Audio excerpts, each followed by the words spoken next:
Bonjour à tous et à toutes. Good morning, everyone. Au nom du Père et du Fils et du Saint-Esprit. Amen. Le Seigneur soit avec vous et avec votre esprit.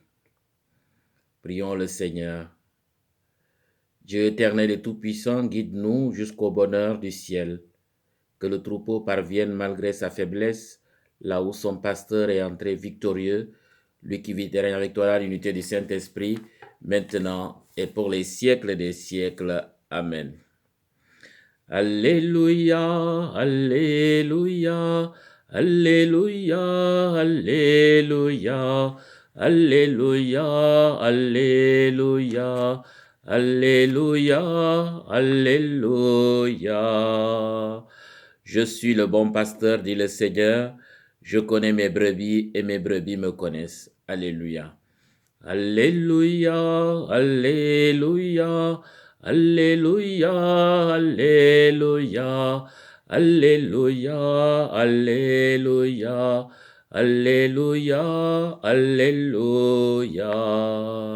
Le Seigneur soit avec vous et avec votre esprit. Évangile de Jésus-Christ selon Saint Jean. Gloire à toi, Seigneur. En ce temps-là, Jésus déclara, Amen, Amen, je vous le dis, celui qui entre dans l'enclos des brebis sans passer par la porte, mais qui escalade par un autre endroit, celui-là est un voleur et un bandit. Celui qui entre par la porte, c'est le pasteur, le berger des brebis. Le portier lui ouvre et les brebis écoutent sa voix. Ces brebis à lui, il les appelle chacune par son nom et il les fait sortir. Quand il a poussé dehors toutes les siennes, il marche à leur tête et les brebis le suivent car elles connaissent sa voix. Jamais elles ne suivront un étranger, mais elles s'enfuiront loin de lui car elles ne connaissent pas la voix des étrangers. Jésus employa cette image pour s'adresser aux pharisiens, mais eux ne comprirent pas de quoi il leur parlait.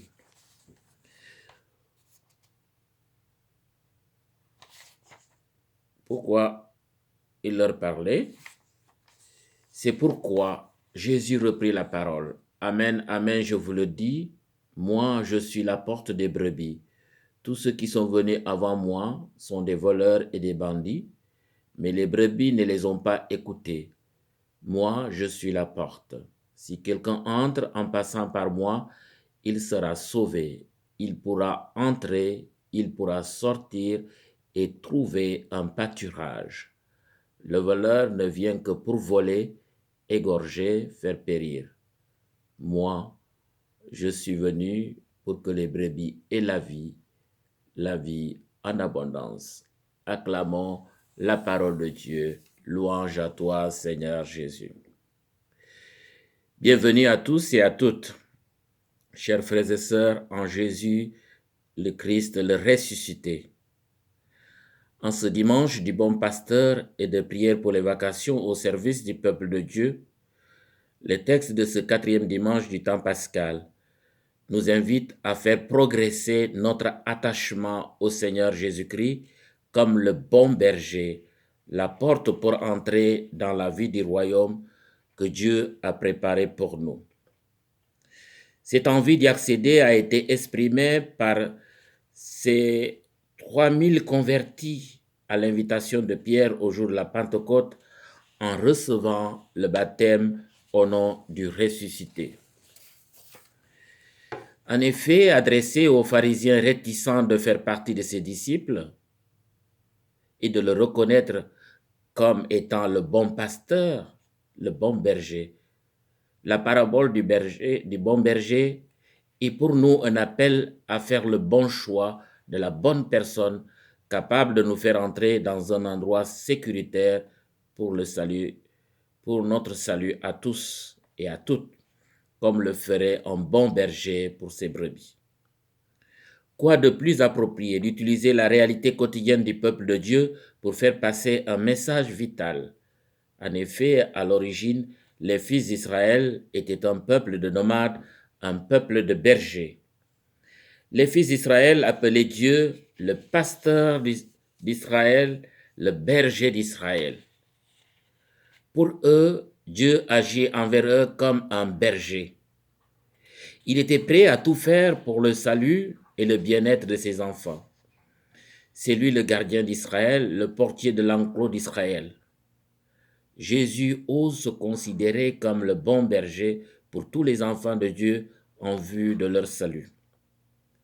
C'est par lui, en lui et pour lui que nous pouvons entrer dans la maison du Père, dans son royaume, pour être à l'abri de tout danger. Il est prêt à donner sa vie pour nous, comme le ferait un bon berger devant un danger quelconque. Il portera toute l'attention à chacune de ses brebis, surtout celles qui sont les plus fragiles. La brebis perdue, l'aveugle, le paralysé, l'enfant prodigue, les lépreux, etc. Il est le bon berger avec qui rien ne saurait nous manquer. C'est lui qui nous conduira vers les verts pâturages, vers la source d'eau vive. Cette parabole a pour but de nous persuader que le Christ est le vrai berger, le bon pasteur qui nous connaît vraiment et nous aime et nous fera entrer dans la bergerie de Dieu avec la bonne manière et le savoir-faire dans l'espace de Dieu. Il est le Messie, c'est-à-dire celui qui a reçu mission et autorité pour nous rassembler, nous conduire et prendre soin de nous. Toute personne qui l'écoute, le suit, trouvera la vie en abondance et sera sauvée. Il nous avertit que beaucoup de personnes se croient investies d'une autorité ou d'une compétence spirituelle pour conduire les enfants de Dieu sans lien avec lui. Pas de communion avec lui. Lui qui est le vrai pasteur, le berger. Je veux citer ici les scribes et les pharisiens qui lui font de la misère. L'enseignement de ce dimanche est très important, est urgent pour nous inviter à faire le bon choix de la bonne personne et de l'enclos sécuritaire. En effet, notre monde actuel, comme celui à l'époque des apôtres, offre beaucoup de possibilités. Tout le monde est un peu perdu dans la question du choix. Que choisir? Qui suivre? Qui est le bon berger? Quel enclos ou bergerie sécuritaire? On en vient à croire que toutes les religions se valent et que le choix du pasteur ne serait pas important. Le choix est bel et bien important car il conditionne très souvent la finalité recherchée pour notre cas, le salut. On est tenté parfois d'entrer dans un certain œcuménisme mal compris, de tolérance mal équilibrée ou de confusion généralisée de valeurs. C'est une bonne question qui mérite une bonne réponse et un choix clair et net. Pour nous chrétiens, c'est clair et net, c'est le Christ qui est le bon berger, la porte qui nous introduit le mieux dans le royaume de Dieu pour notre salut au prix de son sang. Bien sûr, prenant en compte que rien n'est impossible à Dieu, il n'est pas exclu qu'il y ait d'autres petites portes entrées à côté de la principale, comme celle appelée aiguille au temple de Jérusalem. Elle est bien étroite, tu peux passer pour y entrer, mais avec beaucoup de difficultés. Cela me fait penser à un dicton qui dit, à défaut de téter le lait de sa maman, il faut se tourner vers sa grand-mère, sa grand-maman, pour ne pas mourir. Bien sûr, à une époque bien révolue. Mais au regard de l'histoire du salut, Dieu s'est toujours associé des hommes et des femmes en vue de leur salut. Je veux nommer ici les patriarches, les juges, les rois, les prophètes. En effet, tout appelé ou choisi doit agir en communion avec le bon berger, le Messie de Dieu en Jésus-Christ. Être chrétien, c'est choisir d'aller jusqu'au bout de ses exigences de son baptême, de passer par la porte de la bergerie et de suivre le Christ comme disciple. Il est le bon pasteur, la bonne porte. Le Seigneur est le serviteur de tous et de toutes. Il vient de Dieu et il s'est fait homme. Que devons-nous faire, chers frères et sœurs, sinon être de bonnes brebis, de bons disciples missionnaires en communion avec lui? Prions pour les vocations au service de l'Église en ce dimanche.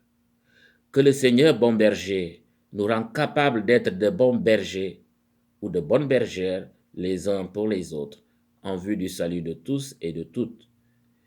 Qu'il nous donne le goût de passer par la bonne porte en lui faisant confiance en pleine pandémie que nous vivons. Ça va bien aller. À bientôt dans nos lieux de culte. Que Dieu nous bénisse. Amen.